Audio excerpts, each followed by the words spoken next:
Okay, I am back at the Brahms First Sonata. This is going to be the closing piece on my next solo recital. So here goes.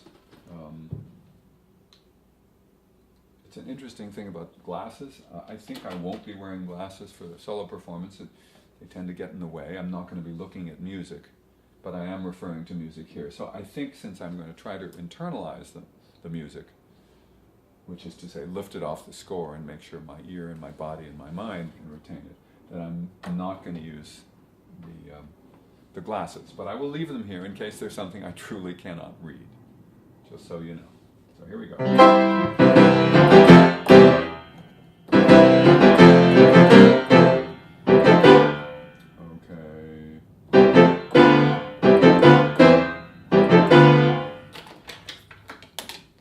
Well, so much for the glasses. They're getting in the way, aren't they? There's really so much vibration on a piano that things that are not pinned down will often fall. So this is small fingering to go to this diminished chord.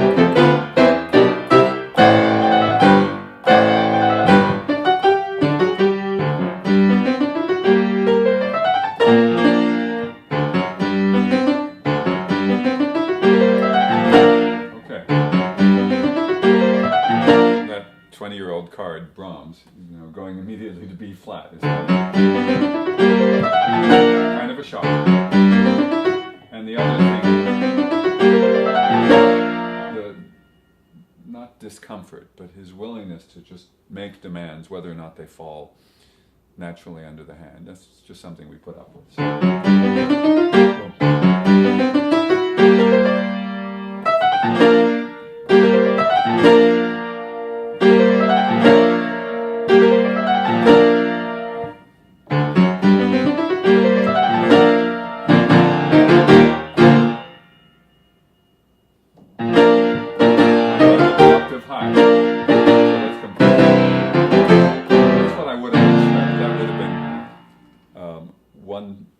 one whole tone below where I started. In this case, the left hand is one note below. The right hand is not, so it's more. He undarkens the sound. And I remember that, of course. I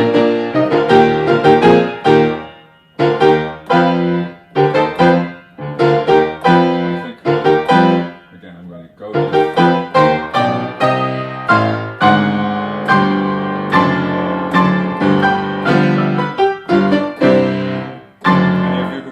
White note octaves, especially if they're arpeggiated, you have to be careful.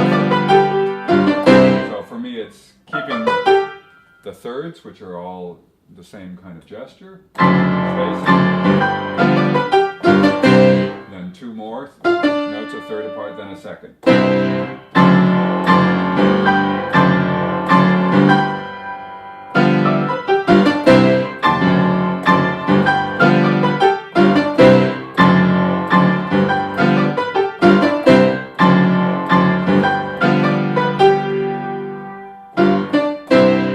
Sometimes I do what I call using a virtual black note. In other words, there's too big a space to just slap your hand down on white notes. So when you play black notes, if I had that would be no problem at all. So by having, in this case, I'll make every second note a virtual black note. So I go to the D and to the G.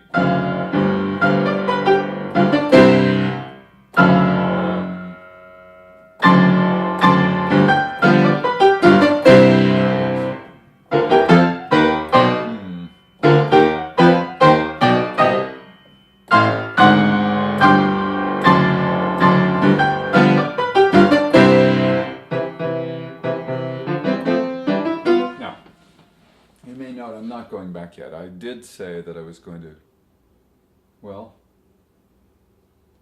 I don't know if I said it, I'll say it again, that I'm at the point where, even though I've just done a cursory run through of this preceding this, maybe a week or two ago, that it's important now that I recital polish things. So I'm going to be rememorizing it with intensity, but I do want to get major fragments at least identified. Perhaps I will go till the next main theme.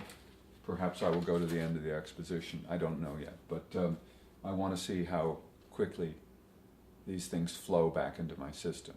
Just sort of pass judgment on what needs more attention, and then I'll come back. Because what I do not want to do is get so hung up on polishing every last little element that I spend all the rest of today, for example, playing the first 3 lines of this piece. That would not hold me in good stead. So I have to have rather coarser attitudes and rather more refined ones all at the same time, and continue to see the larger picture, pass judgment on whether or not things are overall sticking and what things need real refinement.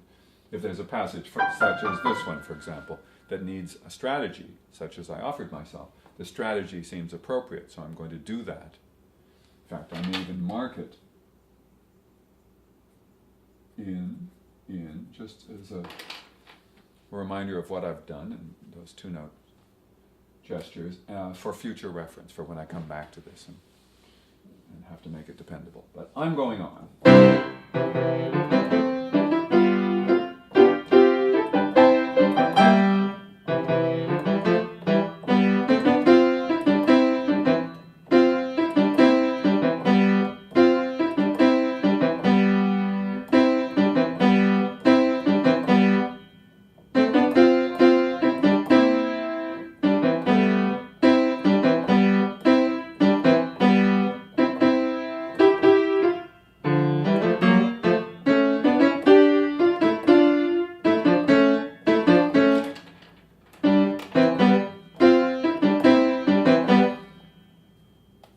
There's just one fingering issue that I seem not to have dealt with, that I do want on this 6th, a 1 and 5, so it becomes easy to get to the 3rd afterwards.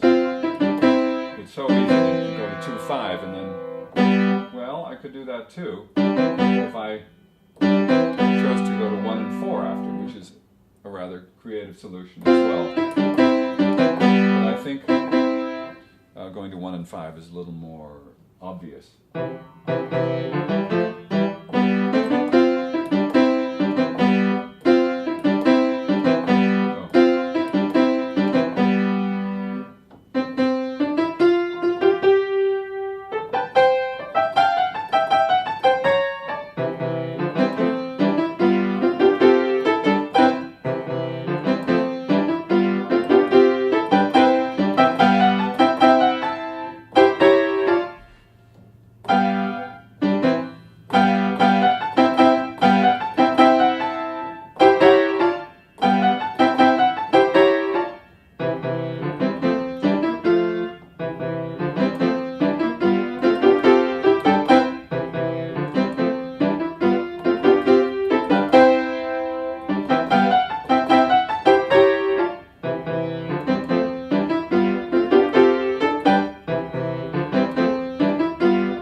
Arbitrariness of certain fingerings that sometimes do us in. Because playing these simple thirds, I can play them just about any way. So to have a way in which they relate to one another is useful.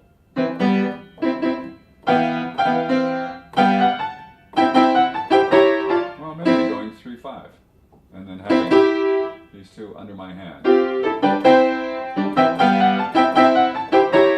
It's kind of nice. I've never done that before, but I might end up doing it.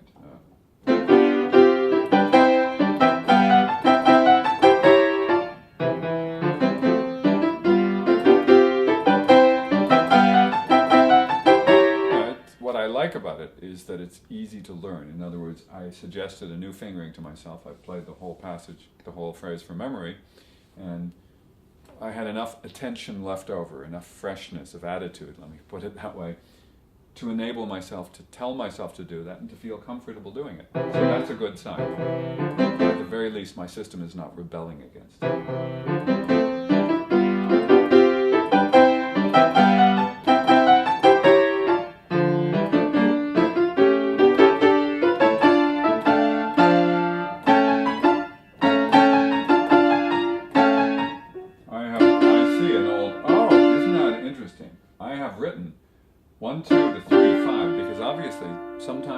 must have noted that having 3/5 here enabled this chord to be ready. Now, because there's so much time, because there's a long dotted half quarter note here, there's no reason I couldn't go to 3/5 again.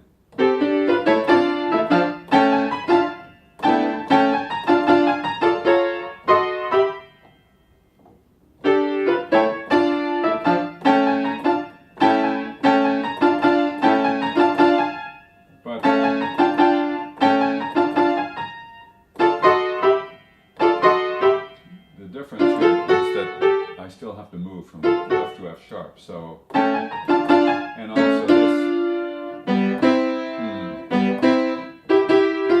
I am torn.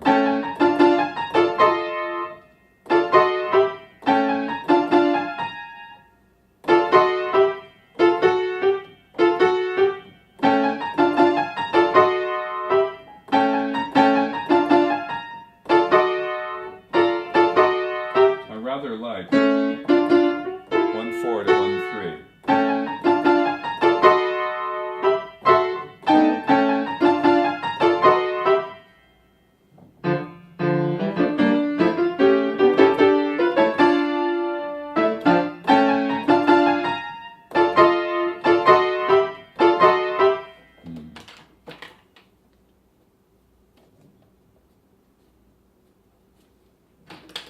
Makes me suspicious.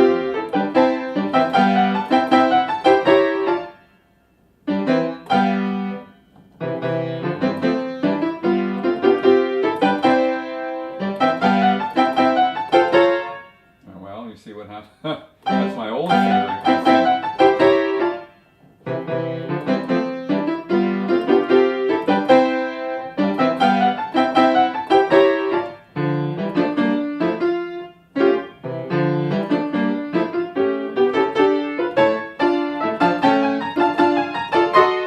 There's no reason why I can't do different things, because the second one really makes different demands on me.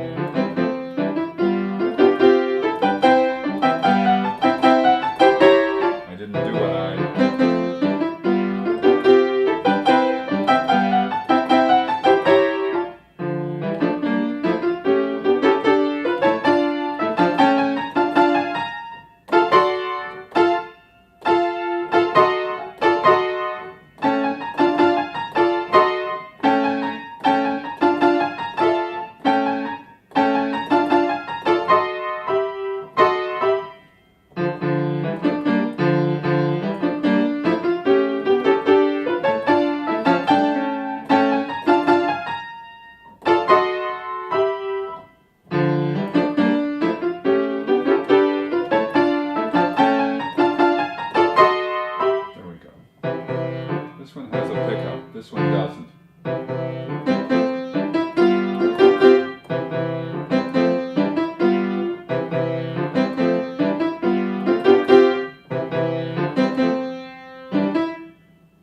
I sometimes tend to stress this as if this were a thematic entry. It's not. I have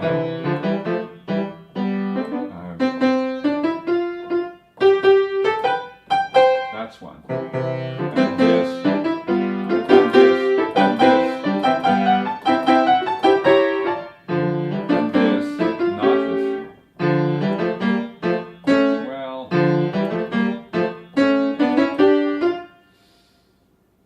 Torn, because the second one, well, that is one. The only difference is it doesn't have a pickup. Left and right, or right. That's something how I will see about that.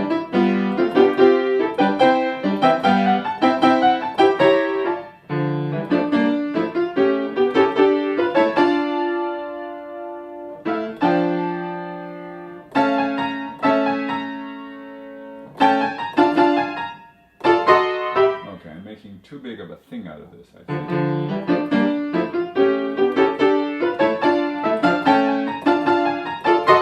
There.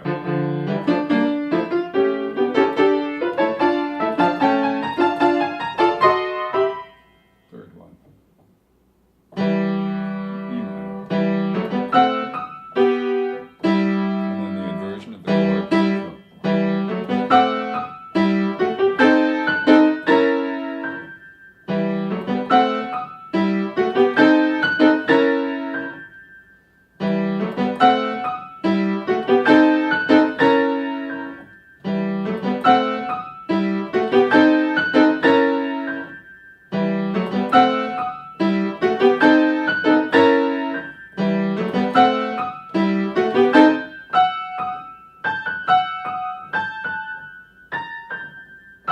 So, working out the physical, the spatial relationship of those three chords. Because it's often when you let go of a keyboard when you get disoriented.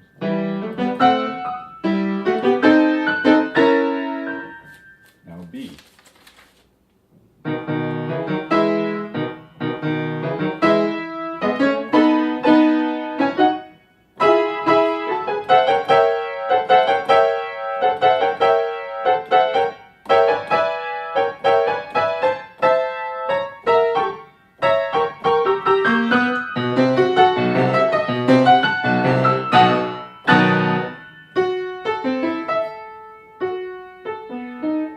Okay, so that's a natural group setting up for the next thematic section. Let's see.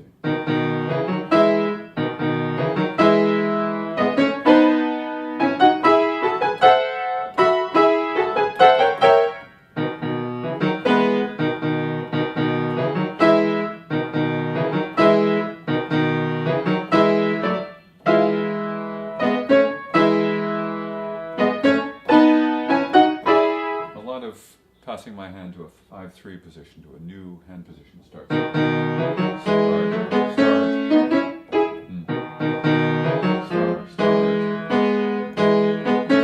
here, both the editor and I agree. You're shifting to what's comfortable, even though it's not under your hand. 1 and 3, a 5 and 3 on a white-black combination in the left hand. That's delicious. So.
I've changed my mind about my intentions. I'm going to go to the end of the exposition before I come back and review what I've done, because there's enough good stuff and there's enough things that are clicking into place that I don't want to worry about them. I'm pretty confident I'll be able to get them more refined when I go back, even if it takes another 15 or 20 minutes or half an hour to get back to it. But you have to know your own reinforcement pattern, how fresh or how available things are. For example, this, you saw me just review it for the first time in weeks, and it's coming back pretty quickly, which is an indication it's buried pretty appropriately in there. Actually, the more deeply buried it is, strangely enough, the more you will end up trusting it. It's not that it's inaccessible. If it's just superficially buried, such as the musings I had about concert from yesterday, is that if it's right on the surface, if it's brand new learning, it runs the risk that you don't have confidence in how well immersed you are and how it works. So in this case, I'm confronting the past me and some of my history with the piece, and that's a good thing, a good feeling. I'm going to go on anyway.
to 1.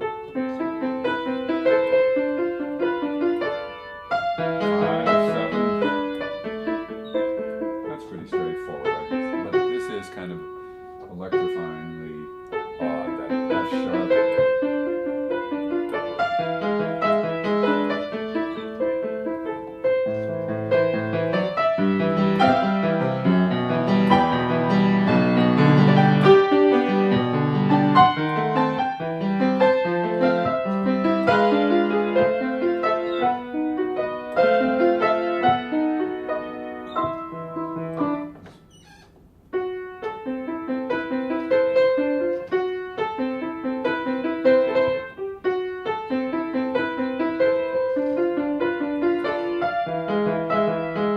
What I'm doing right now is voicing my left hand with a little more insistence to make myself more aware of it.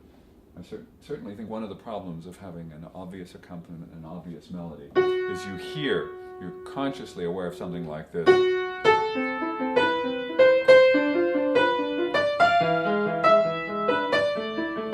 And then your left hand can fail you, and it also can not contribute. So by being really aware of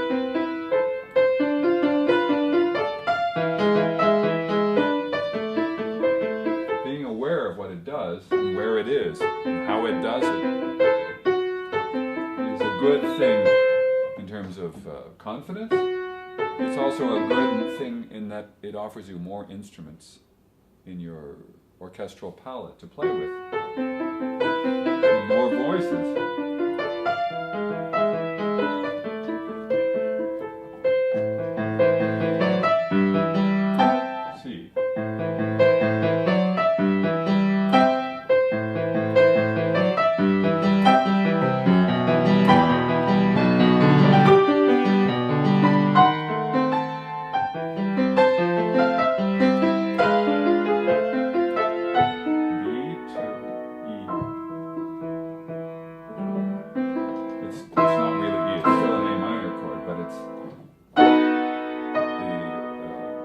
B7 is going to E. So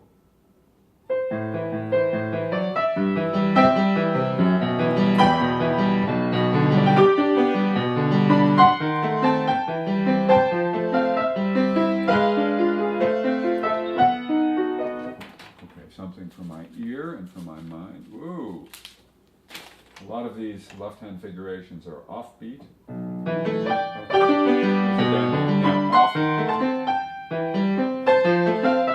Now, when it comes to the second beat,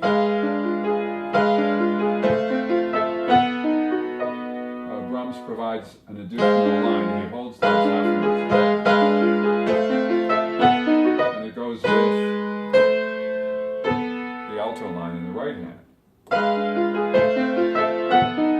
if you don't play them with insistence or awareness, they're not going to contribute. It's not that I have to play them heavily, I have to play them with awareness. That's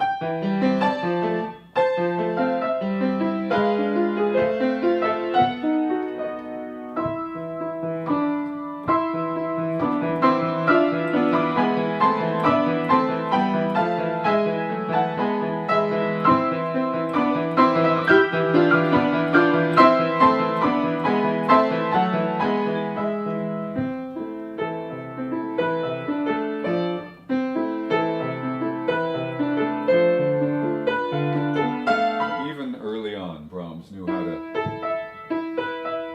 sing a melody within a thicker texture and offbeat or on weak beats. In this case,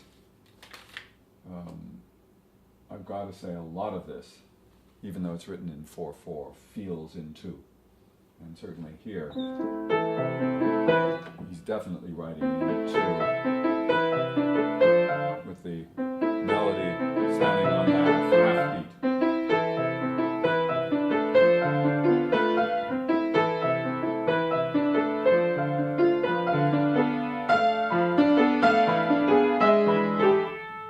And then a surprising resolution on the quarter or on the 8th note. So you have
myself insist on the repeat is to change my finger. If I'm just holding on,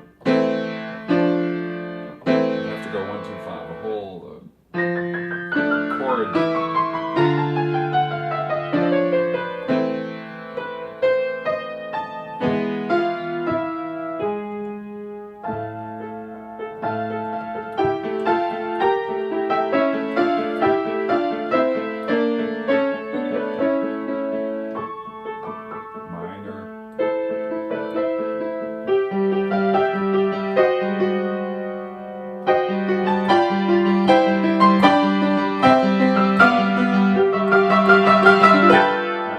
To do the repeat, it's a very short. Also, he has a first and second ending, and that often means you get to show the creativity of the composer in trying to vary the repeat.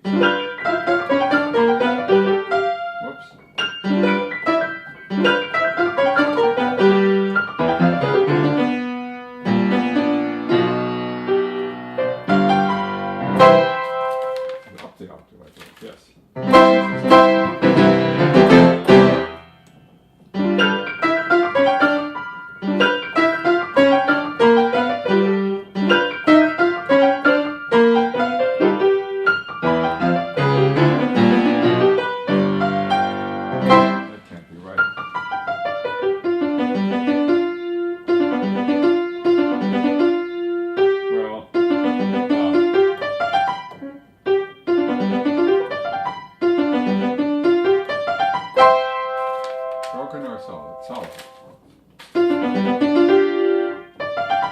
So that's something to note. Turn my hand, only a 3-note group. A portion of G7, a full G7, then C.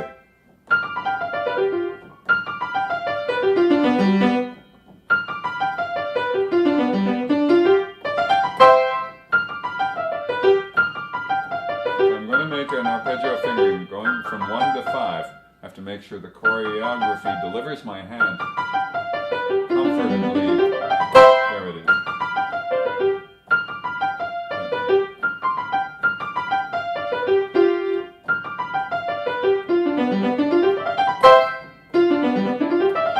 Not so.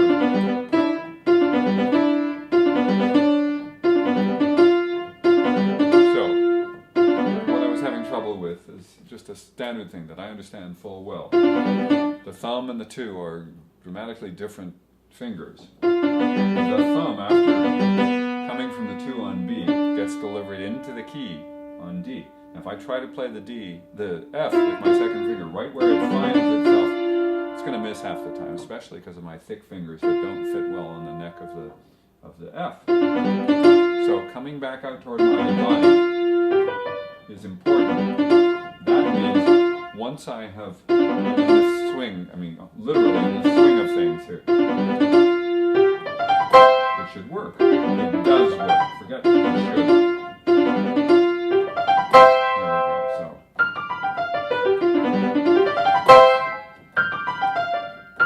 And here, and here. So. Up an octave. So here, it's just under the hand. Under the hand. Now up the octave.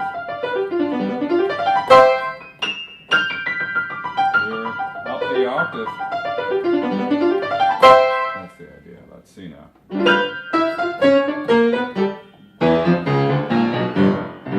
Whoops, up the octave. So these are the notes decorating the notes of G7. Let's repeat.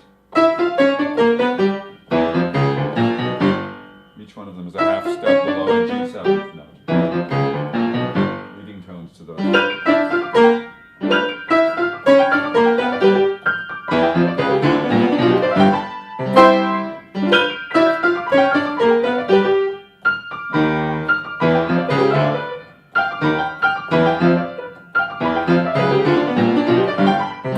And the question arises right away. What do I think about and what do I look at? Here, I'm pretty sure I'm going to look at my right hand. Pretty sure I'm going to look at my left hand, just to give myself plenty of time and confidence to place it on the lower octave. Right and left. And then left here to get up the octave.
Beethoven, and then Brahms after him to have the slur on the offbeat.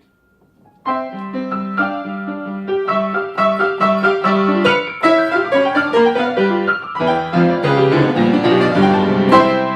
said diminuendo. Oh no! You know what? The diminuendo is for the second ending. The first ending stays brillante. Okay, because it's going for the return, which is big and bold. Nice.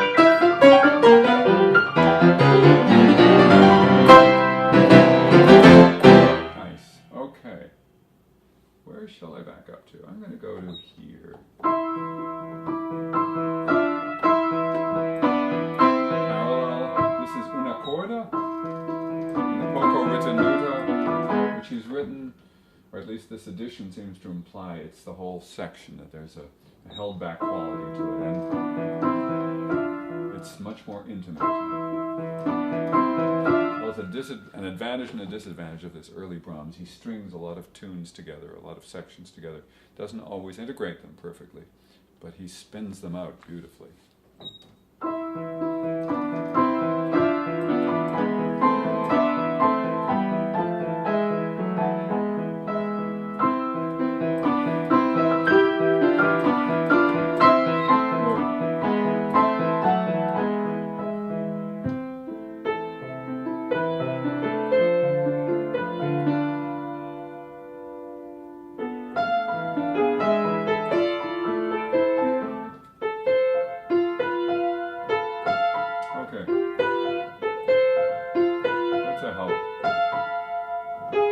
That the melody note is my top note. Also, if we're talking in spatial terms, if this were all written continuously, it's always the notes that you have to move to that can challenge you. But I have this F in hand. Lower F is not a big issue. The melody note goes down one. The accompaniment note goes down one. The melody note becomes what it was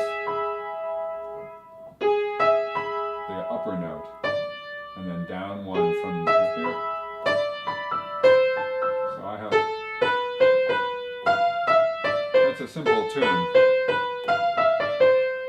converging on getting to C and coming down to it.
ever so slightly a risky passage, and I'll tell you why. I'll tell me why. If I let myself play this B flat seventh with the fourth finger glued to the B flat, there's a cumbersome aspect to it. Added to which I have to let go of the B flat after eighth note anyway. I'm going to repeat it again. But if I'm in an awkward position to begin with, these notes are extremely hard to play. What I have to do is to just get to the B flat. And I recall from my student days, this was very awkward. There's no reason for it.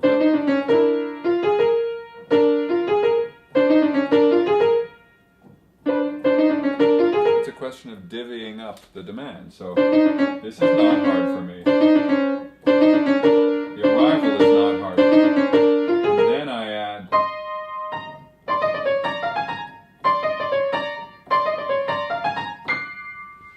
so let's see.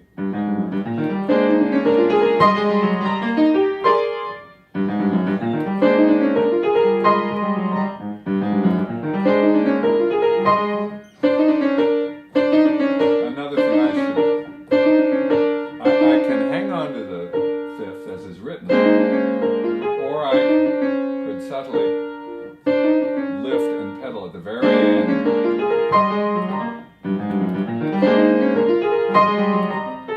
I'll probably hang on but that's what someone else might do, is to let go of the discomfort here. In fact, someone else would have to do that, and then find a way of making this feel slurred, probably with the help of the foot.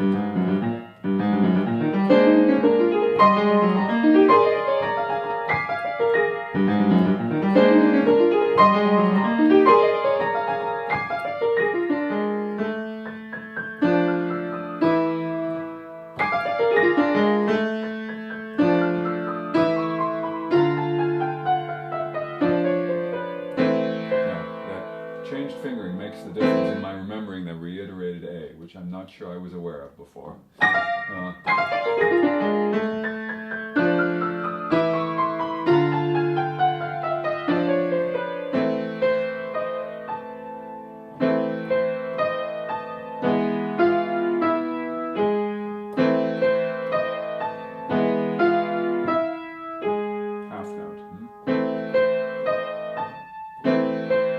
Note off.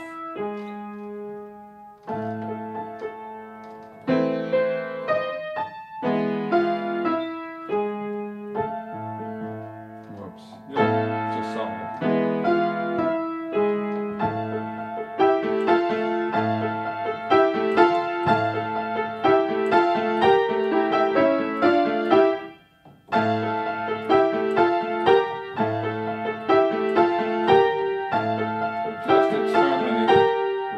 Make me feel best.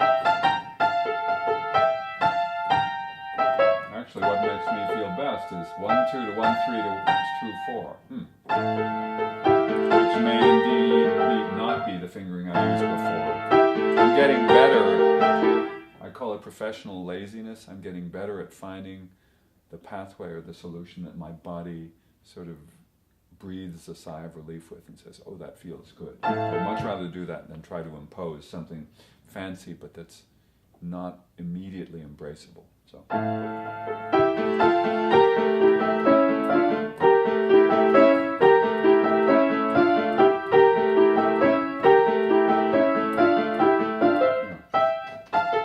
think I like that today. 3-2 on, forget it, I can figure it out. You can't. Yes. 1-2.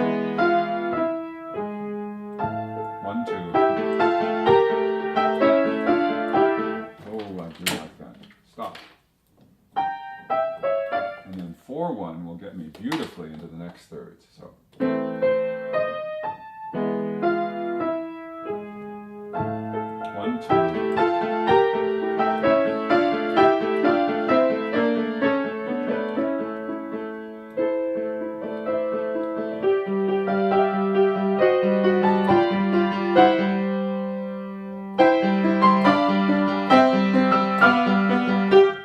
haven't reviewed.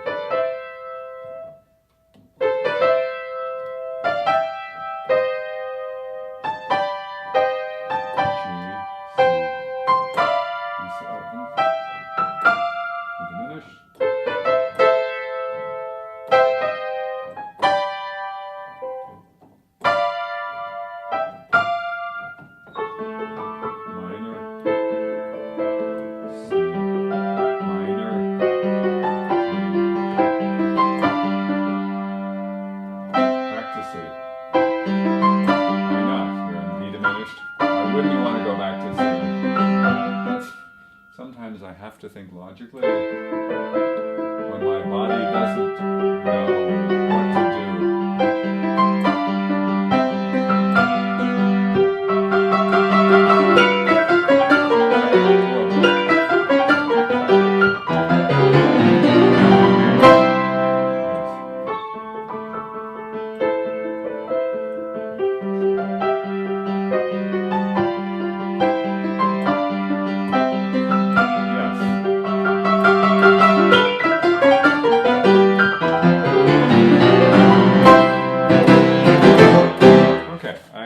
Start reviewing from the beginning.